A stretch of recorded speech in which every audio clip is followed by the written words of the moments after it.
Hey guys, what's up? Cardaka here, and today I'm here with another episode of Is It Worth It? And this time around, we'll be covering G-BT11 Demonic Advent. So without further ado, let's get right into the review. So overall, the prices for this set is, in my opinion, quite good. It's much better than the previous set. There were some pretty valuable cards in the previous big set, like the Gorguit stuff, as well as the Shallow Paladin critical trigger. But if you look at this set around, the prices are a lot more balanced, I guess, and there's a lot more useful cards in here since most of them are Shrine breaks or pretty useful shrines. But let's look at the prices first. So overall, the most disappointing card in this set is probably one of the GRs, the Gear Chronicle one. In terms of price, the effect is not super overwhelming or anything, but it is a fun card to use. I am playing around with my Zodiac Time Beast deck. It's not doing too well for me because this particular card, there's a lot of other cards that I would rather use instead of using this, so I haven't really used it that much. But anyway, I'll leave that for the deck profile. But if you look at the prices, Gan slot is worth quite a bit for the SGR, 4,500 yen, and the the Freeze Dragon is only 800 yen. And if you look at the GRs, the Gan slot is 3,200 yen, and the Freeze Dragon is 500 yen. So the difference for the GR for the Freeze Dragon is not that big. It's only 300 yen, but the price for the Gan slot, it's around 1,000 something yen for the difference. I guess proportionally it's kind of similar, but I guess a lot of people want to get the Gan slot more or the Gan slot SGR more because it looks pretty nice, honestly. And for the playability, Gan slot, you can run 2 to 3. I've seen some people run 4. I don't really think you need to run 4, but 2 to 3 is fine. And I guess if you want to be super aggressive, you can run 4. But obviously, it's an expensive card, so maybe you want to have some more options playing other stuff instead. So, Gan slot, running 2 to 4 of these, then it's going to cost you quite a bit. Freeze Dragon, you're going to probably run 1, so 800 yen. I guess that's probably why.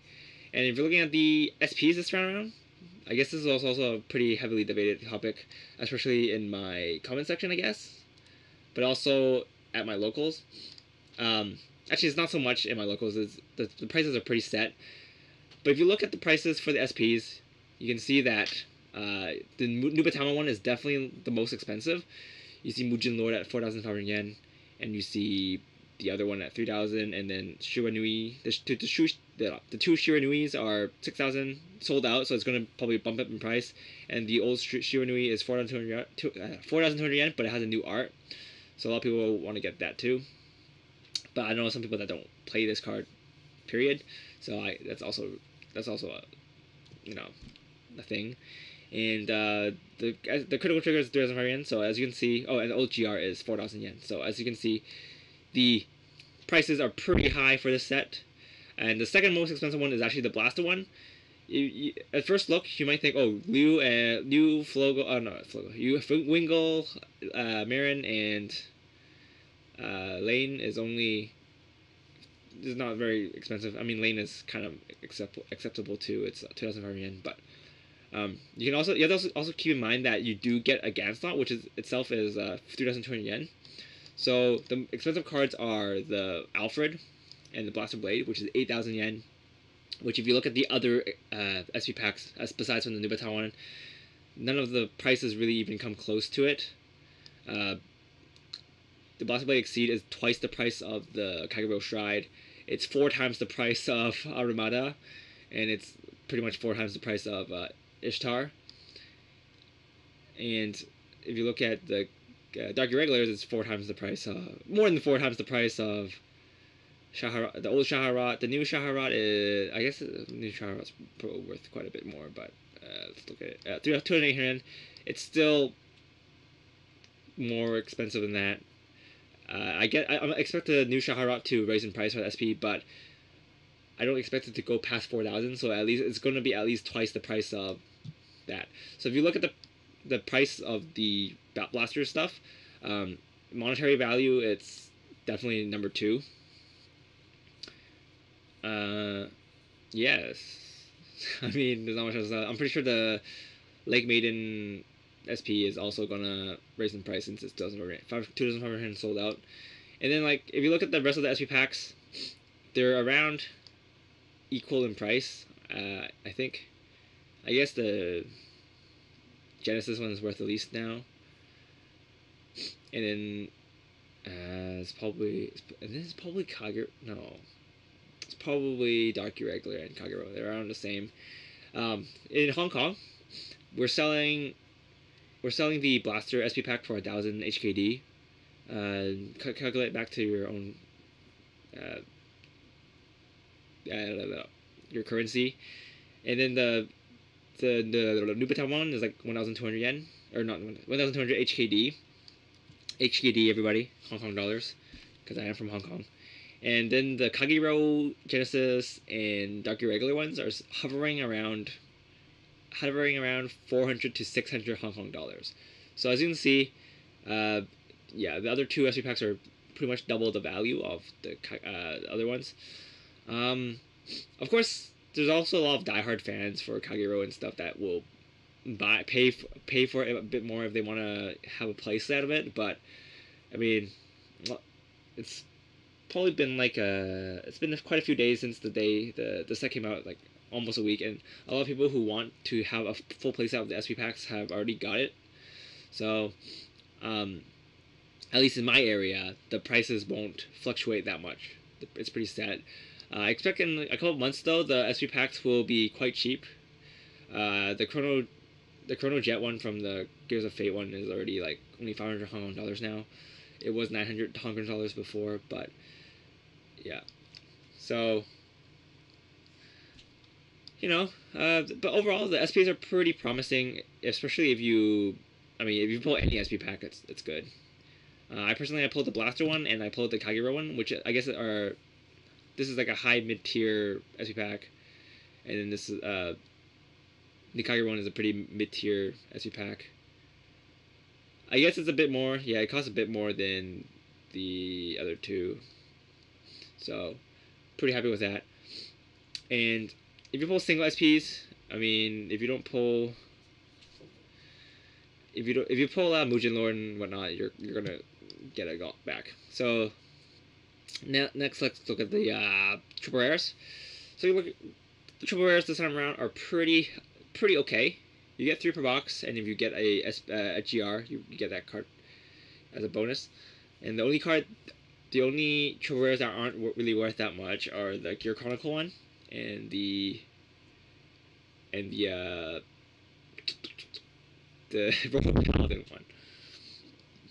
I can see why. The Royal Paladin one I'm running like 2 of just for the lulz, and it's for my Brave deck, of course. But then a lot of people want to play this set's Royal Paladin to play Blaster, and you're probably not gonna run this for Blaster. So it's pretty reasonable why you don't want to use this. A lot of people rather use the blue sword guy instead. So I think Fides.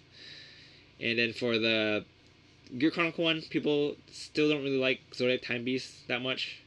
I mean, I guess Zodiac Time Beast is quite a more budget build than Time Leap. But Time Leap is not that expensive anymore because it got nerfed so hard. So I guess Gear Chronicle is just it's a good time to be a Gear Chronicle player right now. Most of the cards aren't that expensive. Most of the key cards aren't that expensive. There are still some pieces that are quite expensive, but for the most part, if you're playing Zodiac Time Beast, the deck is quite cheap. Yeah.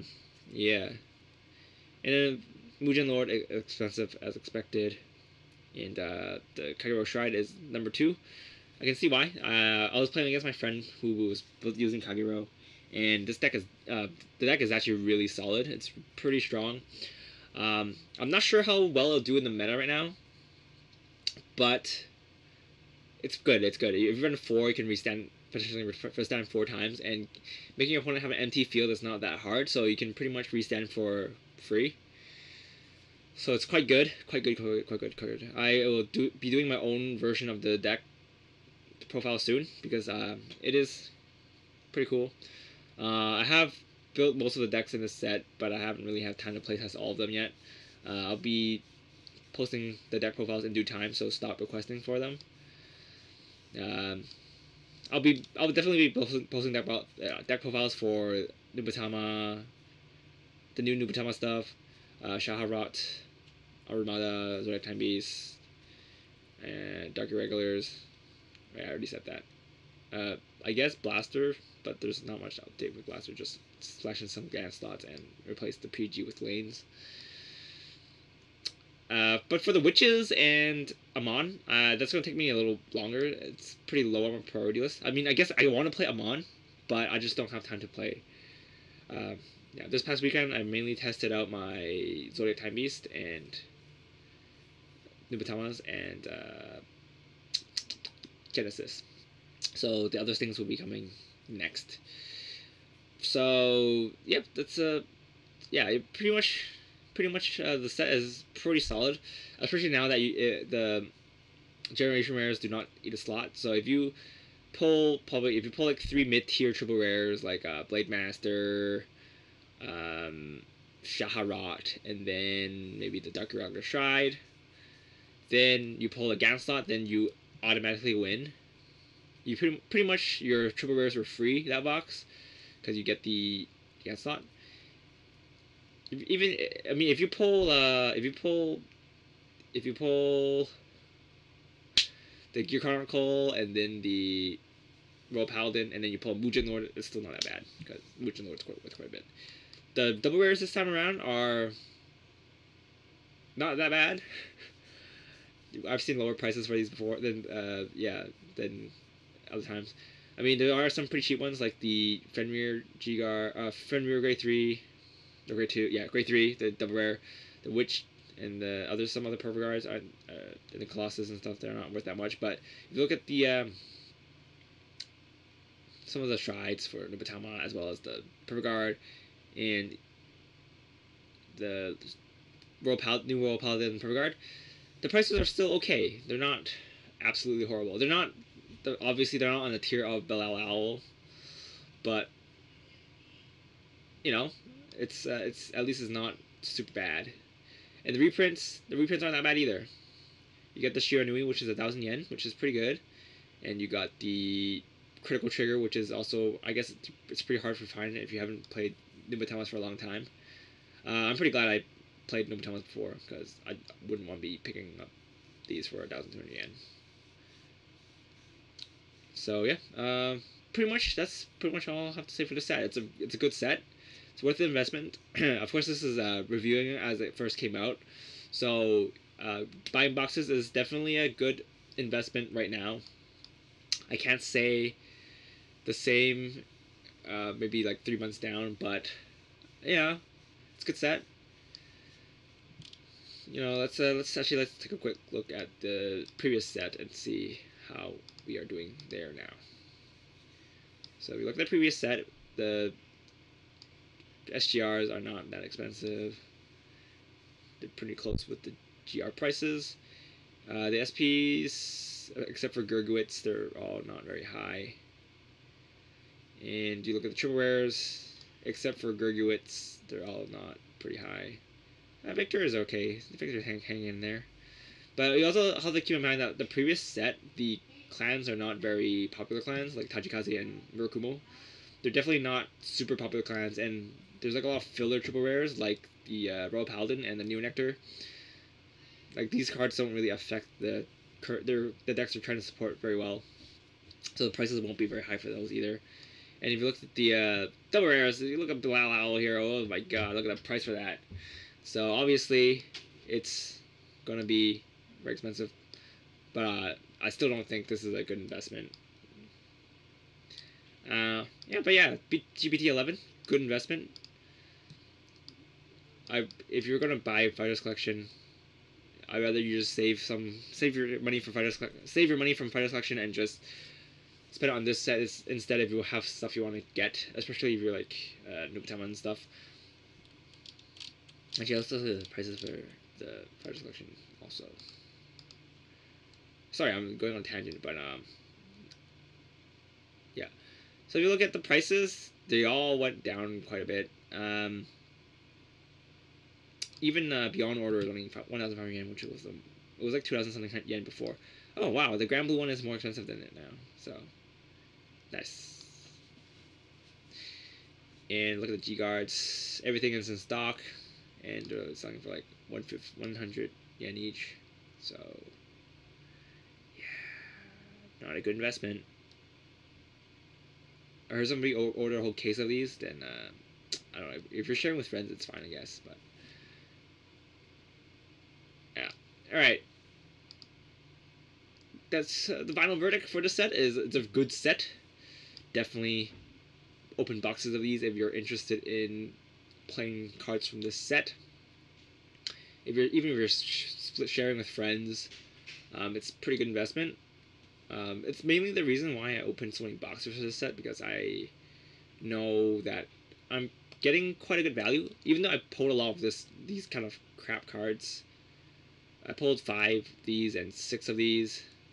I got rid of a lot of these to trade for cards I was missing for, so it was fine. I still have 2 of these left in stock, so we'll try to get rid of those. But I might splash it into another deck, because I'm building my Arumada deck and my Fenrir deck as separate decks, so I might just put 2 of these in my Fenrir deck for the lulz.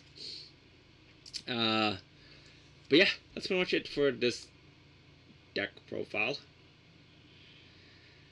This is Kartaku, and I'll see you guys later. Bye!